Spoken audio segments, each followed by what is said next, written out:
Alright, so we said round record.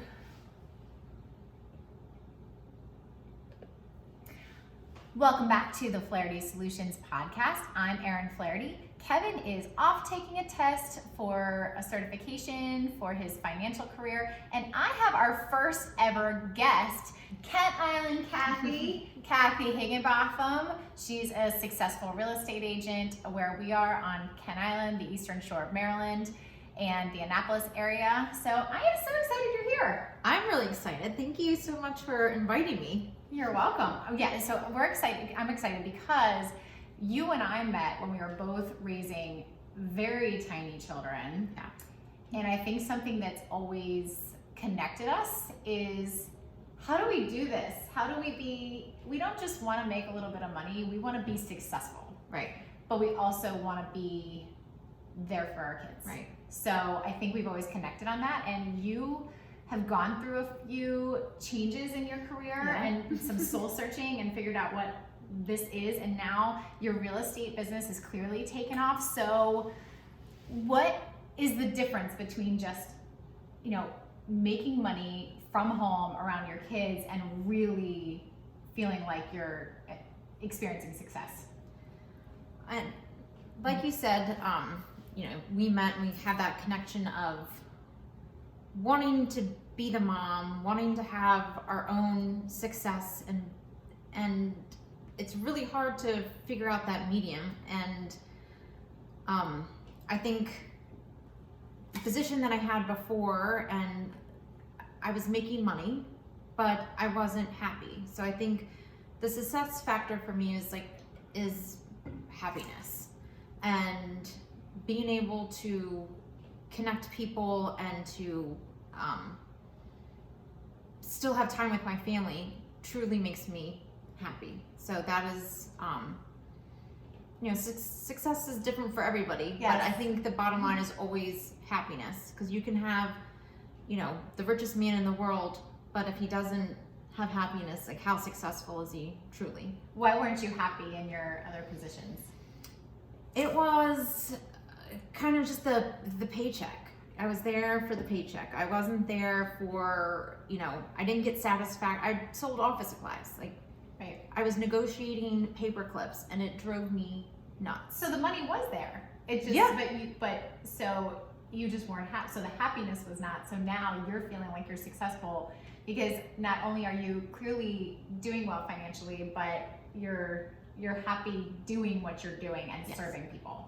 Absolutely. I feel like my skills in business and my skills and my passion for people and making them happy is really best suited. Like, it's kind of just meshed together, and I love helping people, and I love making the money. So.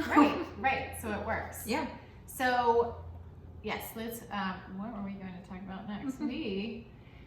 So for someone running a business or working at home while raising kids, what is sort of the best tip for them? Like, how to make sure that those lines don't get blurred? I mean, they do get blurred. Right. But Absolutely. What is your best strategy or tip for someone who's raising kids, working at home while running a business? I think two things is schedule.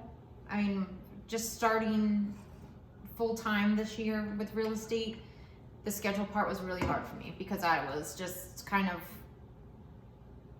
answering to anything and responding at all hours. I mean, my husband would be like, "Who are you talking to at 6 a.m? Whoever wants to talk Yeah, to and I'm me. like, if they want to sell their house, like, I've got to be there for them. So that's something that I'm definitely working on for this coming year, as far as setting times for work, for family. And then the other part of that is that, just because, like, moms, we make everything happen.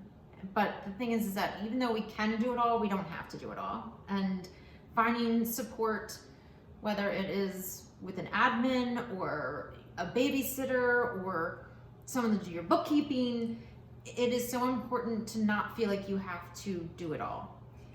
I think that's really important. Something for me that I've experienced lately is I used to be at all the kids' stuff out of guilt because I felt like, well, I can. That's why I built this business, is so I can be with my children. But there are certain things I hate. And so my youngest is in Girl Scouts, and I can stay at Girl Scouts. Like, I myself can stay and be a part of it because I've gotten background checked and that's all good. And I want to be there with her because she's gone so much of the day that I'm like, well, there's no reason I have to go run an errand while you're at Girl Scouts for an hour. So I stay with her. The problem is the helping. As much as I love helping people in general, me helping a bunch of Girl Scouts make salt dough made me want to shoot myself. And so I realized, like, I'm just not going to help anymore. And that sounds bad, but they have plenty of help. Right. And it's a difference between me enjoying what I'm doing and not enjoying it. So I'm not going to help anymore. Right. You know, unless they need somebody, and then I will. But I'm not going to force myself to help just because, like, I can. Right. Like, I think picking and choosing, like, what's important. Absolutely. You know what I mean? What are, like what's the most, do you have a part of the day that's most important for you to be there with your kids? Like, is there like wake up or bedtime or? I mean, I'm in charge of the pick up and drop off. It's my thing that I like to, they don't ride the bus. That's important to you. That's important to me. And so I would tell people I wake up at 5, I'm available from 5 to 7 a.m. And then from 7 to 9:30, I'm getting kids ready and taking them to school. Call me at 9:31. I'm there. Right. Okay. So you've set that boundary, and pick up and drop off from school is the most important thing to you. And, you know, real estate is so interesting because you can work from anywhere. Well, you can work from home, but you have to be where the client is. Like, it's flexible in that it's work from home, but it's where your client needs you to be. And when. It's funny because I was locking up a house one night at 8:30 at night. It's pitch black and it's a Monday night. And my client was like, must be so nice that you get to make your own schedule. And I was like, yes, this is where I want to be at 8:30. What about this moment?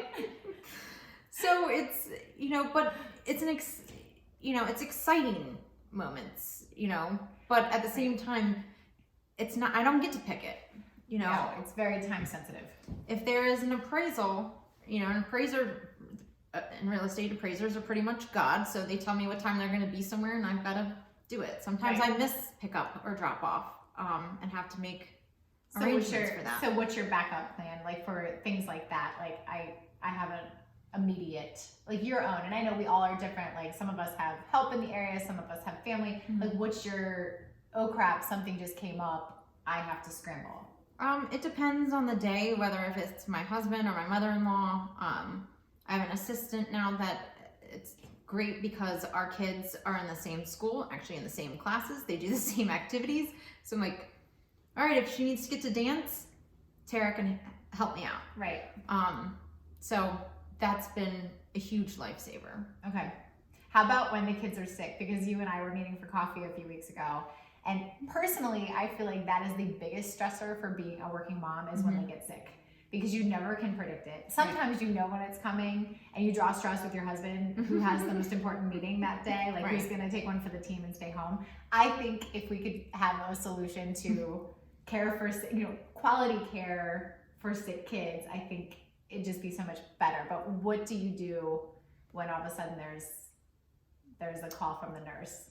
It's kind of like you said, drawing straws. Like if I have a settlement that day, my husband's got to leave work. Or if it's something that I have scheduled and I can't change, if I have the flexibility, then, I'll make it work from home. But, otherwise it's, like you said, who can afford to miss something? Right. Well, it sounds like discipline is a big part of your practice because you can't just be like, oh, sorry, my kid's sick, or sorry. Everything is so timely and people know that you're reliable, which is why they're continuing to put their trust in you in a huge decision, a huge purchase. I used to be in mortgages and it brings out the best in people and the worst in people when something's going awry. Oh, yeah. So they have to be able to rely on you no matter what's going on at home. Right. So it affords you that flexibility, but it also, you have to be reliable to them and disciplined. you know, if this was 20 years ago, we didn't even have this luxury to be able to work from our phones or, Right. you know, answer. We were just on vacation last week, or, you know, when we've gone on vacation, and the technology on my phone, I'm able to write addendums on my phone. Amazing. You know, and I can pick up the phone. You know, I always, you know, I don't really set hours with my clients that, you know, if you need something, if you need to talk about it or something comes up, you know, that's part of my service, is that I want to be the available. Yeah. Right. You know, reliable. Your trusted advisor, you know, during this whole process.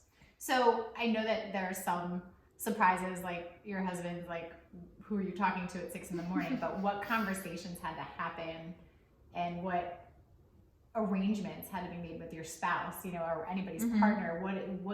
What needs to be said and established so that your partner understands that you need their support and you'll be there to support them, but Right.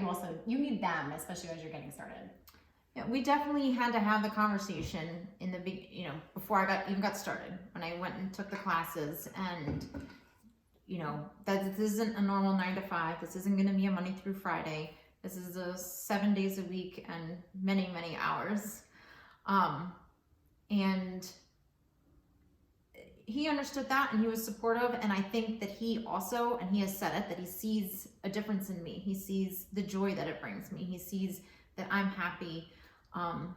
So it makes it easier. And we have to, just like with any partnership in marriage, we have to kind of get together and be like, okay, this is going on this week. This is when I need you.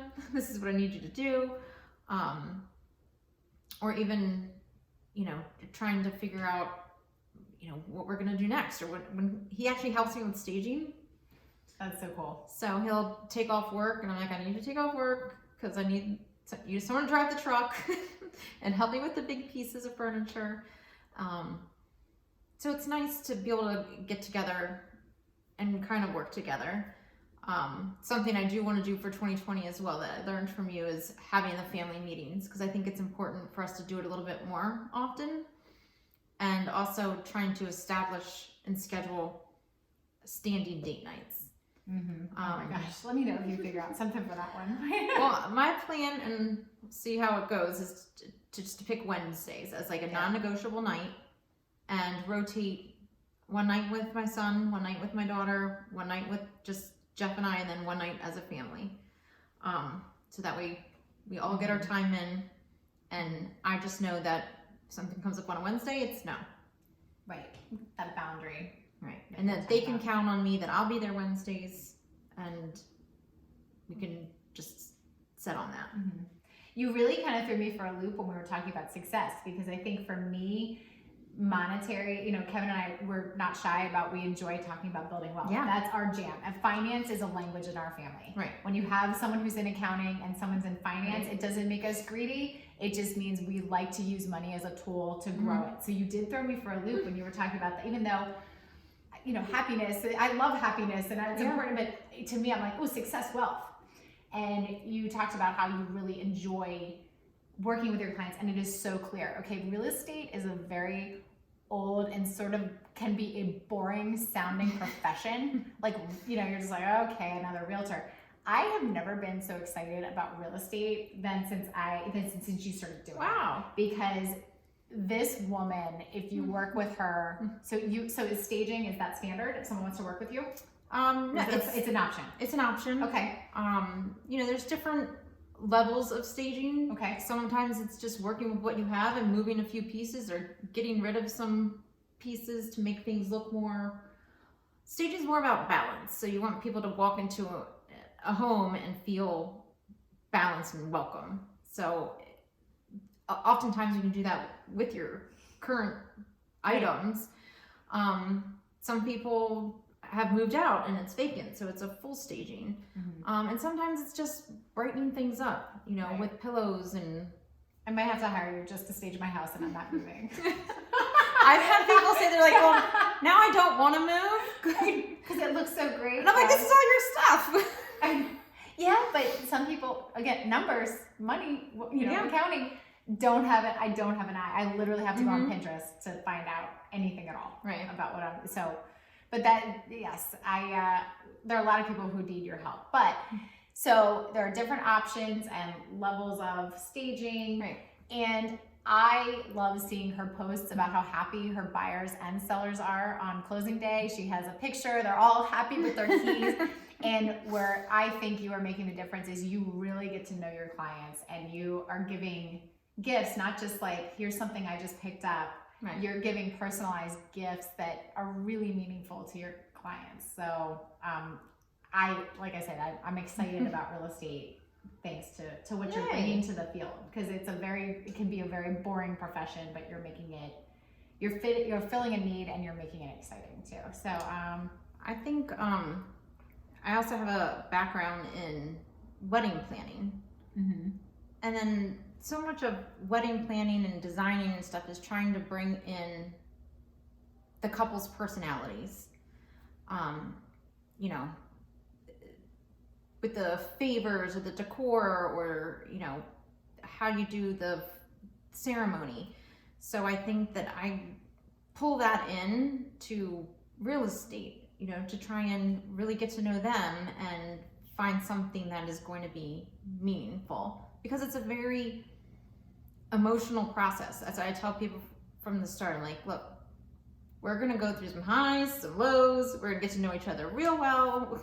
So yes, you are in a committed relationship for the time being. What do you wish you knew when you first entered the business, when you first got it? Because you've been thinking about it for a while, and then you finally took the plunge, and it's been a while now, but what do you wish you knew starting out that you know now?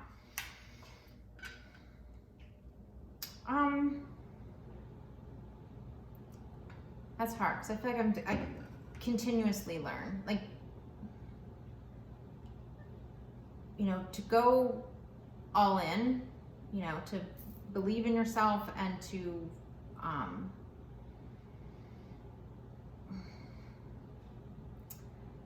it's okay. You know, if you don't have an answer, that's okay. All right. How about working out of your house? Like, what's the biggest? And you've worked out of your house probably as long as I've known you, and you've had that luxury. Right. You've chosen positions where you've worked out of your house. So what's the best part of working from home? The best part is, you know, having that luxury that you can, you know, start as early as you want, and, you know, you don't have a commute. Are you working at 5? Like, are you getting up and you're on the computer? Okay. Is that when you do your best thinking? It's just kind of, I mean, I wake up, my brain is going. So it's best for me to get up, get it out of the way, get it out of my system, and then I can be present with my kids at 7. Right. Because otherwise, when I'm trying to do both, like, it's so hard. And I was going to ask you the biggest challenge. Is that the biggest challenge, trying to do both? Because I feel like anybody who's tried to get anything work related done with children around is like, well, hold on, you know, and you feel like you're not serving anybody in that moment. Right. You know, the email doesn't look as put together because you're quickly trying to do it. So, and what time's your bedtime? I'm curious with getting up at 5, because I don't struggle, but I have trouble getting to sleep before 10. Oh, I can fall asleep like nothing. It's like 9 o'clock. Yeah, I'm usually in bed at 9, falling asleep by 9:30. Okay. And that's so I can make sure, because I would stay up later, but I realize now I get cranky. Yes. Okay, so you can survive on less sleep. Yeah, that's fine. But I should not. It's not good for anybody. Your family will pay for it. Yeah. I feel like I cut you off. Were you going to say something else about mixing work and kids? Yeah, I mean, this year has been the first year both my kids are in school full time, so it's been really great. Where I have blocks of hours. Yeah. You know, I used to, when I had the kids at home, I would, if I had to take a call, sometimes I would just go to the Dunkin Donuts drive-thru and get a bunch of munchkins and just throw them in the back so they would be quiet while I could take a phone call. Oh my gosh, but, yes. But these, you figure it out. Right. And that's one of the things that I will never lie about my kids. Like I've had people, some old school people say, if you have if your kids have something at school, just tell your clients you have an appointment. Oh, right. And I'm like, no way. Right. Right. My clients either get me or they don't. Like they realize like I'm being upfront, and I'll say, hey, if you want to go see this house, we can go at 4:30, or and I'll bring my kids, or we can go at 6:30. Right. And a lot of my clients have kids, so they're like, bring them. Right. And then their kids, and we're all friends, and right. Oh, that's perfect. Yeah, I remember the days of especially when they're really little and even munchkins aren't going to do the job, where you're on the phone with a client and there's literally boxes of cereal being because they're like, oh, we can get away with anything right now. Mom wants us to be quiet, so quiet doesn't mean neat. Right. So, well, I'm so happy for you. Thank you. And the sky's the limit. And do you have anything else you wanted to chat about as far as work-life balance for moms? Any more tips, strategies, podcasters, websites? And not to put you on the spot, just is there anything else that you wanted to share? I think it's important to, go all in for yourself. We can come up with a million different excuses or reasons why we can't, or we don't have time, or our kids are too little, or and whenever we don't go all in, it leaves room for doubt. What if I did? Or, I could have done better. And it doesn't have to be all at once. And I think that is the biggest, probably what I, would say, what I wish I would have known, because nobody turns around and is the best, day one. No.